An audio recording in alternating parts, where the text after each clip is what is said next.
So I'm going to make a video about gymnastics. Whatever technique you're doing, to get it right, you have to try to focus on each part of the skill. So for example, my handstand, you have to be conscious of the squat. With arms raised, down, back up, hands flat. As you jump into the air, be conscious that your back is bending. Look down at the floor. Grab the ground with your hands. Make sure you're actually touching the ground, not soil. Then kick down. That would be a back handspring step out. If you jump down from the hands, it's a back handspring. So for a back walkover, so you start with one leg in the air and one leg on the ground. Go down into a back bend. Push with your shoulders. Kick with the leg that's in the air. Push with the leg that's not in the air. And get into a split handstand and kick down. And there you get a back walkover. For a back limber, you stand on both legs, parallel to your shoulders, and bend down, grab the ground, push, rock back and forth until you can kick your legs into a handstand, and then jump down. So I can't do the back walkover yet. I used to be able to do a two-legged back walkover. Some people would call it a back bridge or a back bend kickover, but it's called a two-legged back walkover because it's elitist to just say it's not really a walkover because it is a walkover. You walk over your hands. For a front walkover, it's easier if you have momentum. So you do a hurdle, which you run, skip with one foot in the air, run, grab the ground, go into a split handstand, bend your back, let one leg land, then push up and put the other foot in front. If you're doing it fast, it's easier to get it, but it's also easier to fall. And so for front aerials, you want to be in a lunge, and you kick over your back, bending your back, landing with one foot in behind your front foot. It's really hard to explain, but in order to get it, first do a dive front walkover, put both hands down, and do a dive front walkover. Once you get that, try doing a one-handed dive front walkover. And it's easier if you have a mat or a makeshift mat.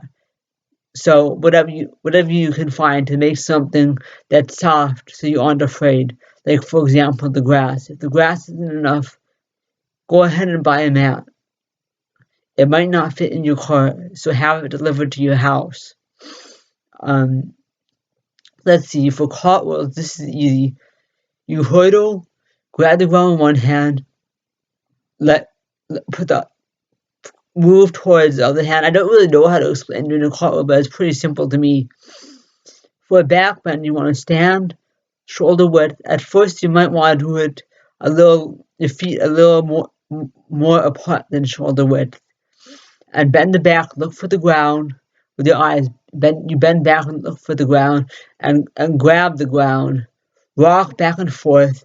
Lift one leg, rock back and forth.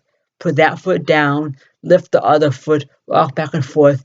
This is a drill for back walkovers, back limbers, and back bend stand-ups. Rocking back and forth and walking back and forth with one leg in the air. It's really hard to walk back and forth with one leg in the air. So another thing that you need to do is you need to do the basics in the beginners, even when you're doing intermediate and advanced. So every day do at least 10 handstands, 10 somersaults, whether forward or backwards. So some techniques I used to have a backwards roll into a handstand kick down. And I used to have a side aerial, and I used to have a two-legged back walkover. So no, it wasn't a one-legged back walkover, although a couple times I was able to go into a back bend for one leg and stay in it instead of falling back down. I got that a couple of times. And I got a back limber and a two-legged back walkover and a side aerial. I had those techniques and the backwards roll into a handstand. I lost all of them So what losing these techniques taught me is that God just gives you the techniques and possesses you 99.999%, so you know that you can get it. You can learn the skills. It's possible. With God, all things are possible. He can give it to you.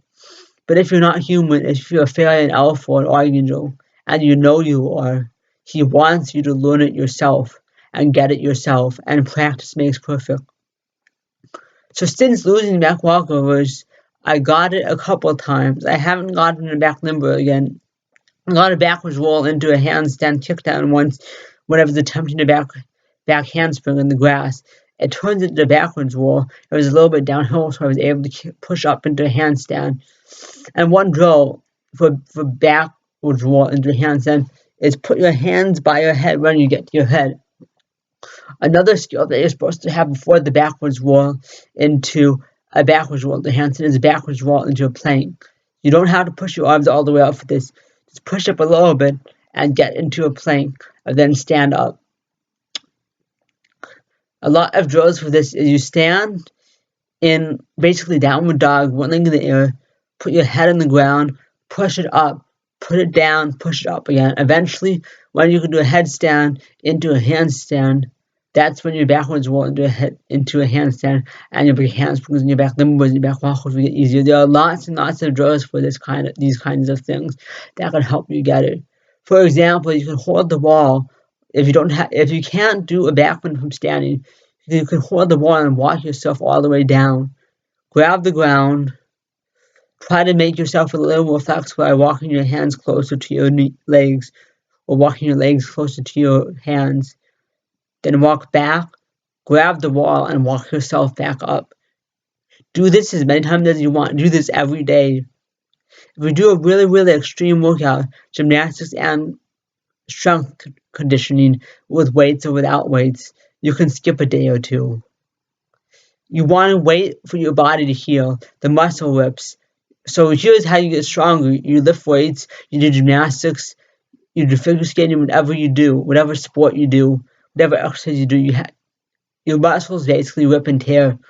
And then when you eat enough protein, for me it's vegan protein, because I believe animal protein, or at least too much of it, can cause cancer. It's probably the hormones and the GMOs that the cows and turkeys are fed that can cause cancer. But so you eat your vegan protein, and then the muscle is built back up stronger and bigger. And I heard once in a video that gymnastics gives you muscles that you never knew you had.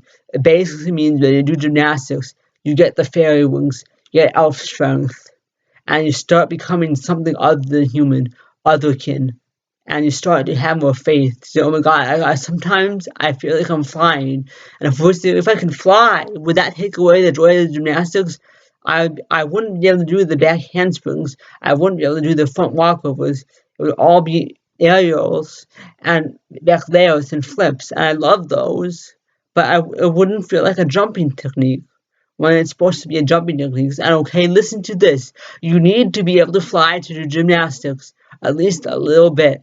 You can still jump. If you push yourself, you'll learn how to jump when you're doing a flying technique. There's effortless flight, and that's your aerials, your front aerials, your side aerials. You can do slow aerials, for example. Slow side aerials, slow front aerials. Sometimes you'll fall because you'll accidentally do side aerials. When you're trying to walk over, you'll accidentally do a slow front aerial. And I say, oh my God, how did someone do that? And it'll inspire them and say, oh my God, people can never, angels and archangels are real. Maybe they're fairies. Maybe this person looks good, and some people hate angels. And so they start believing in fairies because they don't want to believe anyone's evil. But angels and archangels are not evil. So all gymnastics is archangel gymnastics, because to be perfect at gymnastics and to not need any help from God, you need to be an archangel. I'm not being specious, but and to do it perfectly, you need to have archangel stronger than archangel wings. The fairy wings help for double backflips, I think. I think with fairy wings you can do double backflips, but if you want to do a quadruple backflip, you need to be an archangel. Do you want to do a quadruple backflip? See, there are the pros and the cons of being able to fly when doing gymnastics. But you can choose to jump and push yourself to jump down, and you can choose to fly and effortlessly flip. So no, it's not bad to have flight. It doesn't take anything away from gymnastics. In fact, it gives you more joy to your gymnastics. I thought this the first time I realized that I was an audio